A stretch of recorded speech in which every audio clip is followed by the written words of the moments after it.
Assalamualaikum warahmatullahi wabarakatuh. Selamat siang, rekan-rekan sekalian dan Bapak Ibu sekalian. Eh, Kali ini saya akan membahas ya aplikasi untuk bisnis intelijen yaitu Sisense. Di mana video ini saya buat untuk eh, pelengkapan dari tugas saya yaitu UAS Manajemen Database.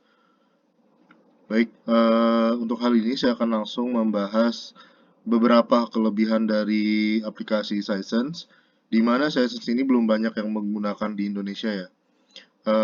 Saat ini Sisense ini baru digunakan oleh PT Pelindo Indonesia atau Pelabuhan Indonesia Persero dan grupnya, beberapa grupnya yang sudah menggunakan, dikarenakan untuk auto resellernya adalah PT Electronic Data Interchange Indonesia sebagai anak perusahaan BUMN yaitu PT Pelindo Indonesia. Oke, kemudian langsung saja ke pembahasan. Saya coba login akun Sisense-nya. Baik, Sisense ini adalah bisnis intelijen modern ya, di mana mungkin di Indonesia biasanya lebih familiar dengan Tableau ya, seperti itu. Namun Sisense ini adalah kompetitor yang sebetulnya memiliki fasilitas yang cukup lebih dan cukup menarik seperti itu jika kita memang sudah mengenali dari Sisense. Oke, langsung saja ke pembahasan. Ada beberapa fitur kelebihan dari Sisense dibanding dengan bisnis intelijen lain ya, platform bisnis intelijen lain. Di mana di Sisense ini tersedia beberapa koneksi yang sudah disupport. Langsung saja kita lihat ya, koneksi ke database. Di sini kita pilih ke menu data, kemudian kita simulasi. Jadi gini, di Sisense nanti saya akan jelaskan detail terkait dengan Elasticube. Hanya saja gambarannya Elasticube adalah sebuah data market ya, data market atau mungkin sifatnya seperti data warehouse-nya gitu ya. Dari data-data yang disiapkan akan ditampilkan secara visual gitu ya. Jadi melalui database, source aplikasi, kemudian disalurkan ke Elasticube, dikombinasikan di Elasticube, dan di custom di Elasticube, kemudian baru ditampilkan ke dashboard bisnis intelijen. Jadi Elasticube ini sangat fleksibel dan sangat elastis ya untuk keperluan data, entah itu buat relationship atau buat query custom atau buat menyatukan beberapa source data yang berbeda, namun kita ingin menampilkan di satu dashboard. Contoh seperti ini. Kita coba buat satu Elasticube, kita beri nama misalkan data test.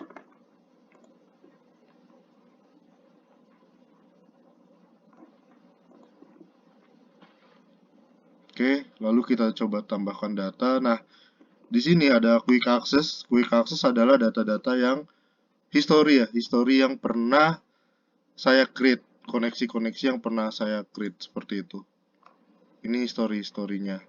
Nah, available connector ini adalah platform-platform yang bisa terkoneksi dengan Sisense secara langsung ya. Namun tetap nanti ada pengisian seperti kredensial, IP dan sebagainya, alamat database ya dan sebagainya. Kemudian ini beberapa platform database yang support ya ke Sisense. Cukup banyak pilihannya dan kelebihannya adalah saat kita pilih, misalkan saya pilih Excel ya, kita pilih Excel, kemudian kita pilih data penduduk. Nah, di sini kita bisa review dulu apakah datanya sudah benar atau belum. Seharusnya di sini ada review datanya ya. Namun lagi loading. Nah, seperti ini. Kurang lebih di Elasticube ini setelah proses koneksi, kemudian kita pastikan datanya sudah benar dan sudah masuk, dan kita done ya. Jika memang datanya kita rasa sudah sesuai, kita done. Ini untuk proses karena saya source datanya adalah Excel, jadi tidak perlu mengisi kredensial ya. Kalau misalkan koneksinya ke database sebuah aplikasi misalkan itu perlu kredensial yang perlu diisi. Kemudian di sini ada data yang saya pilih adalah Excel, maka warnanya hijau. Namun ketika nanti yang saya pilih adalah warna spreadsheet misalkan, nanti warnanya adalah biru. Misalkan kita mau membuat satu data bisnis intelijen buat satu dashboard, tapi uraiannya kita mau buat dari Excel. Kemudian data kode-kodenya kita mau ambil dari database. Nah, itu bisa di-combine di sini seperti itu. Di sini ada menu build ya. Build ini buat ngebangun jika memang data ini kita anggap sudah ready.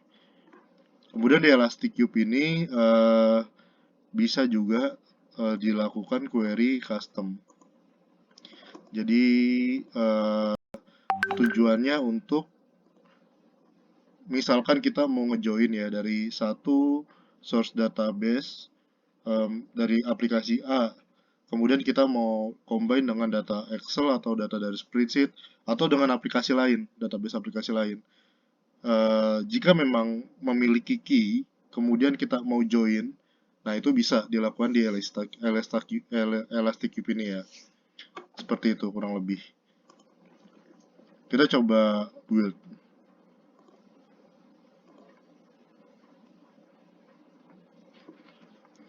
Oke, sambil proses build, saya ingin menjelaskan juga. Nah, di proses Elastic Cube ini, saat tadi pilih koneksi dan sebagainya, di situ proses ETL terjadi.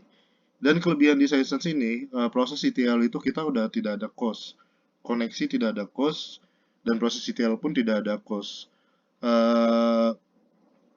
Sepengetahuan saya ya, untuk beberapa platform bisnis intelijen lain itu, kadang ada yang perlu koneksi ke database-nya itu ada license-nya. Dan proses ETL-nya pun perlu aplikasi tambahan dan ada license-nya juga, ada biaya license-nya seperti itu. Tapi untuk Sisense tidak perlu seperti itu. Jadi sudah semuanya diakomodir oleh Sisense melalui Elastic Cube-nya, dan Elastic Cube itu tidak ada biaya tambahan karena termasuk dari sebuah fitur di Sisense. Oke, kemudian dari koneksi, kemudian pengolahan data menggunakan Elastic Cube tadi sudah saya jelaskan juga. Di sini bisa terlihat ya, bisa terlihat warnanya berbeda-beda. Ada yang biru muda, ada yang hijau. Nah, ini contoh ketika di Elastic Cube ini kita combine beberapa source data menjadi satu Elastic Cube seperti itu. Nanti tinggal kita relasiin, relasinya seperti apa? Bisa relasi melalui menu ya. Nanti ada kalau misal kita lebih dari satu data yang kita upload, nanti ada menu buat relation seperti itu. Kita tinggal pilih, tinggal kita drag aja seperti itu. Atau bisa juga melalui custom, misalkan kita perlu join dan sebagainya. Oke, next. Cukup menarik ya, ini setelah kita berhasil build. Nah, kemudian selanjutnya apa? Selanjutnya kita tarik data yang di build ini. Ini hanya simple saja data yang saya gunakan. Hanya data penduduk yang bisa didapatkan dari internet. Kemudian kita coba buat dashboard baru. Misalkan kita buat, kita pilih data source dulu. Data source-nya adalah data test. Oke. Title dashboard-nya kita pilih dashboard test. Dashboard UASD ya. Kita create. Oke. Nah, ini tampilan saat kita nge-create dashboard. Nah, di sini tinggal new widget, kemudian kita bisa pilih data. Jadi semua data-data yang digunakan itu akan kita tampilkan berupa widget ya, ada pie, pie chart, bar chart, line chart, dan sebagainya tergantung dari kebutuhan. Eh, Kelebihan di Sessions, eh, eh, kita tidak perlu seseorang yang sangat pro ya dalam hal desain, hanya mungkin perlu orang yang mengerti alur data saja. Jadi misalkan dari perusahaan ada requirement ingin menampilkan data A, B, C, D, orang itu tahu, oh data ini ngambilnya dari mana, joinnya kemana, dan sebagainya, perlu source datanya dari mana, itu aja udah cukup. Itu kelebihan dari Sisense. Jadi pengoperasiannya sangat mudah. Mungkin akan berbeda ya jika platform lain. Biasanya di level bawah itu ada DBA.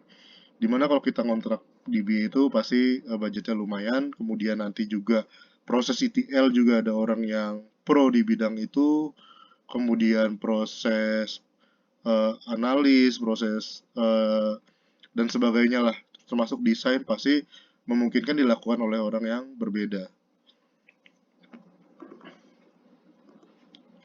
Mungkin di sini kita bisa lihat Sessions overview.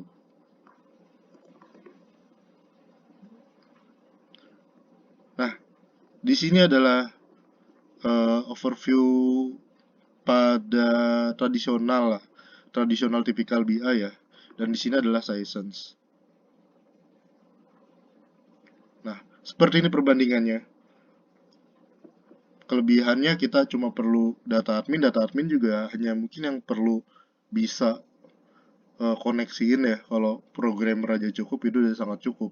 Kemudian desainer dan viewers langsung. Designers kalau memang dia paham koneksi dengan data admin bahkan bisa dilakukan oleh orang yang sama. Termasuk seperti yang saya lakukan tadi, hanya koneksi saja kemudian kita coba desain, bisa dilakukan oleh satu orang.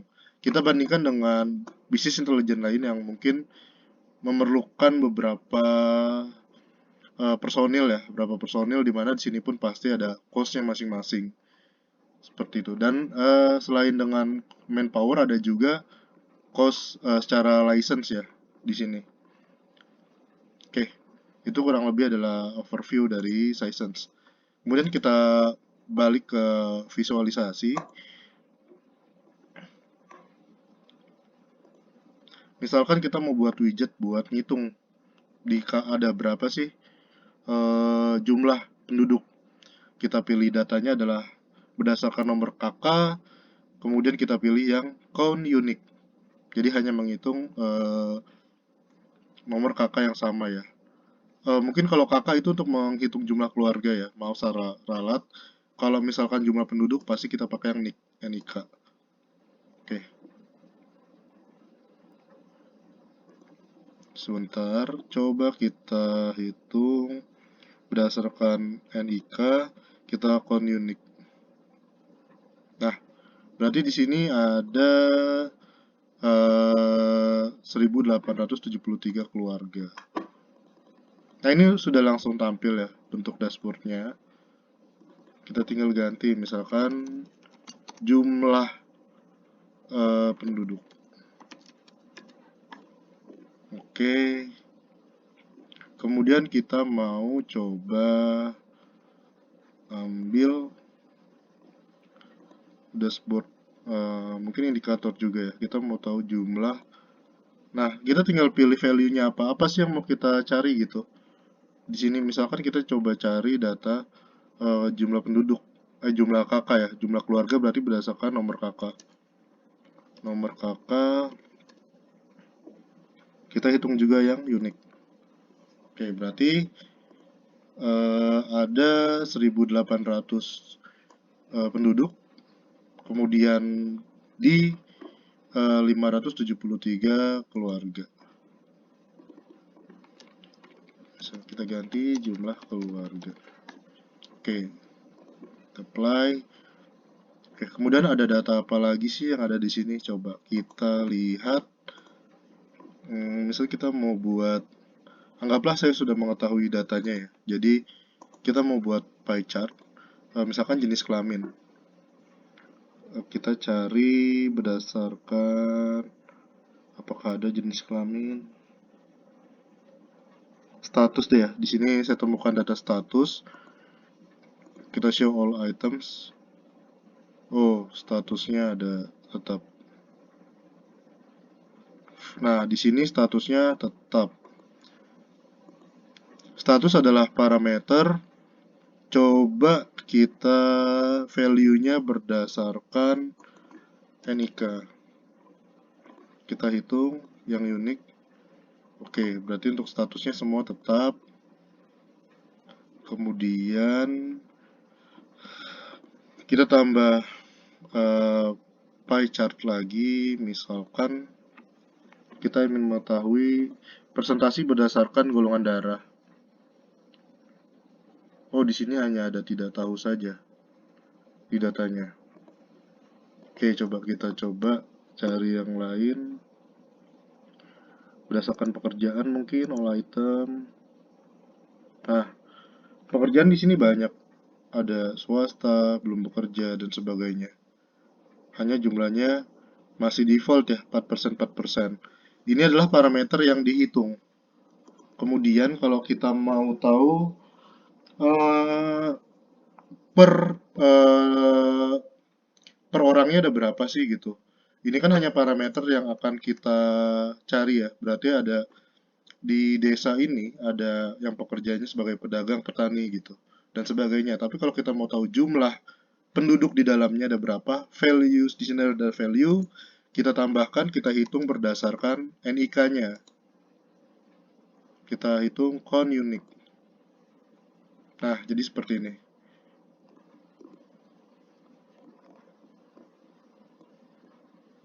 Nah, seperti ini.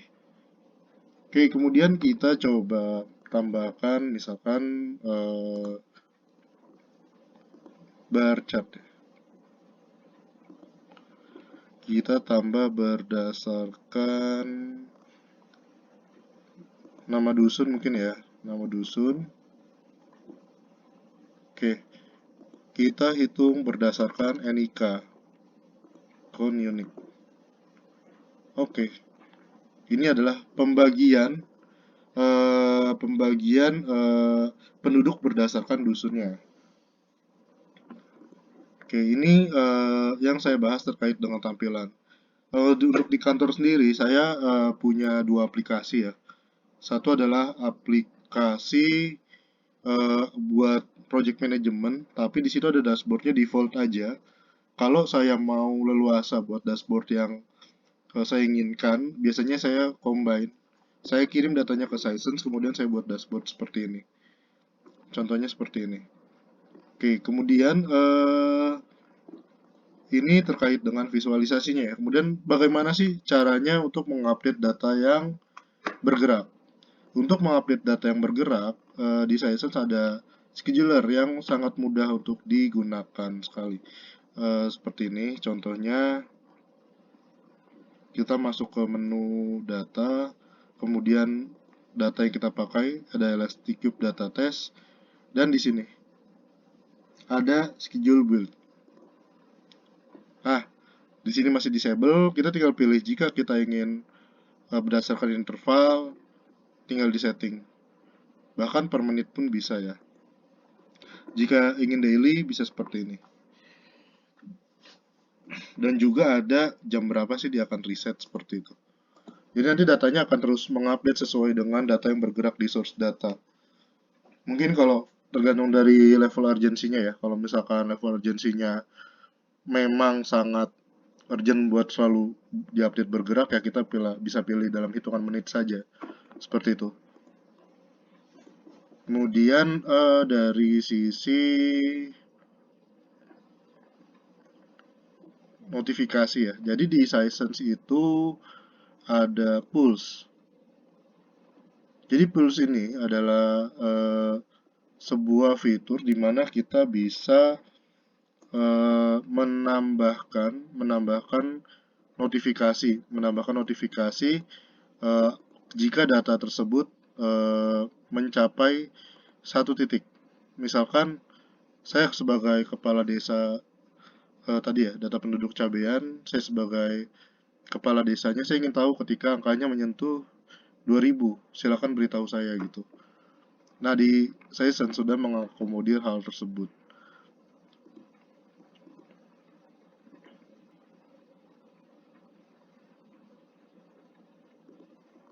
Seperti itu. Oke.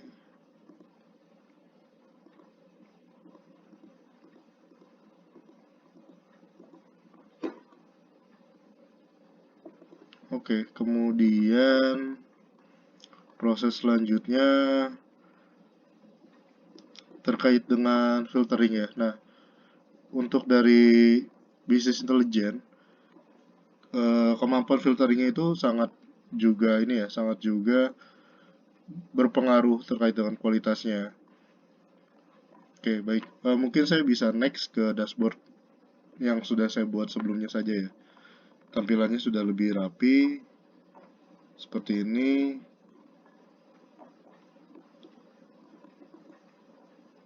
Ini ada asal daerah juga, seperti ini, menggunakan widget yang sudah disediakan. Ya, kemampuan filtering bisa melalui widget. Widget di sini kita filtering berdasarkan tanggal lahir, tahun lahir dari penduduk. Kita pilih yang lahirnya tahun 2010, ada 11, bukan sebagai kepala keluarga, usia tertuanya adalah 6 tahun, rata-ratanya adalah 5 tahun. Statusnya tidak bekerja dan dia belum kawin. Seperti itu. Dan statusnya tidak atau belum sekolah. Nah, yang terpenting dari sebuah bisnis intelijen bisa membawakan sebuah cerita ya. Contoh seperti ini. Kita cari di tahun yang lahir di tahun 2008. Oke, di tahun 2008 usia tertuanya ini adalah data lama ya. Mohon izin data lama, jadi mungkin tidak sesuai dengan tahun ini seperti itu. Karena ini data lama, jadi dianggapnya kelahiran tahun 2008 itu usianya masih 8 tahun. Dan rata-rata usianya adalah 7,43 dan jumlah penduduknya adalah 21. Dan di sini statusnya adalah eh, belum bekerja, belum kawin, betul. Nah, ini belum sekolah. Nah, di sini jadi masalah. Dia belum tamat, ya wajar belum tamat gitu ya, tapi tidak atau belum sekolah. Nah, ini perlu dicek kembali. Dia ada usianya sudah 7,43, seharusnya sudah sekolah. Nah, ini perlu dicari nih. Dia ada 18 ya. Dari 21 orang yang umur rata-rata 7,43 tahun, harusnya sudah sekolah tapi ini belum sekolah. Seperti itu. Nah, ini jadi sebuah pertanyaan. Seperti itu kurang lebih. Dari kemampuan filteringnya ya. Ini filtering by widget. Tapi bisa juga filteringnya itu kelebihan session bisa juga by value. Misalkan saya mau tahu karya yang statusnya adalah sebentar, coba saya berdasarkan. Kita coba cari yang statusnya tidak bekerja deh. Tidak bekerja. Oh maaf, ini widgetnya sudah saya custom. Mungkin sekalian aja, jadi tidak bisa diklik. Mungkin sekalian aja saya jelaskan kalau di Sisense ada fitur custom widget ya. Jadi kita disediakan juga nih buat memperbarui widgetnya seperti ini udah di custom. Jadi nggak bisa diklik tapi tampilannya udah menarik gitu ya. Seperti bunga-bunga seperti itu. Kita bisa juga sekaligus edit seperti ini. Oh ini agak sulit buat diklik karena sebentar, agak lemot sepertinya.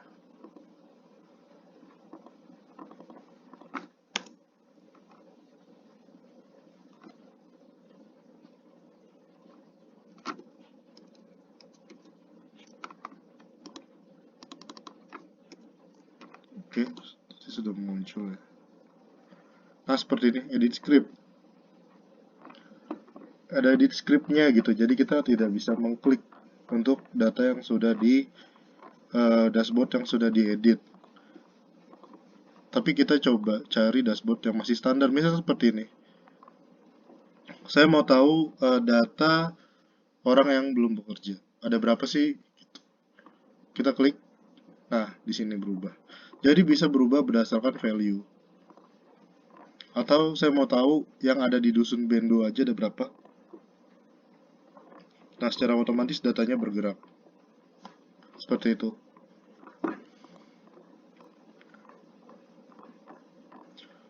Baik, sekian untuk proses dari Sisense ya. Penjelasan dari fitur Sisense, di mana sebagai pelengkap UAS manajemen database, Sisense ini belum banyak diketahui dan saya harap mungkin nextnya ke depannya Sisense ini akan menjadi sebuah aplikasi yang banyak digunakan seperti itu, karena saya sendiri yang menggunakannya dalam keseharian sangat terbantu. Kurang lebih seperti itu. Dan dari sisi database, harapannya ini juga termasuk parameter data science ya, karena Sciences memiliki kelebihan. Bahkan jika datanya banyak, dia pun akan bisa menghasilkan searching yang cepat seperti itu. Hanya karena saya tidak memiliki sampelnya dan itu hanya ada di instansi lain ya, dan saya tidak bisa mengakses ke sana, jadi saya tidak bisa memberikan contoh untuk kecepatan data sekian dengan jumlah data berapa ribu record misalkan, seperti itu. Jadi mohon maaf atas keterbatasannya. Selamat siang. Assalamualaikum warahmatullahi wabarakatuh.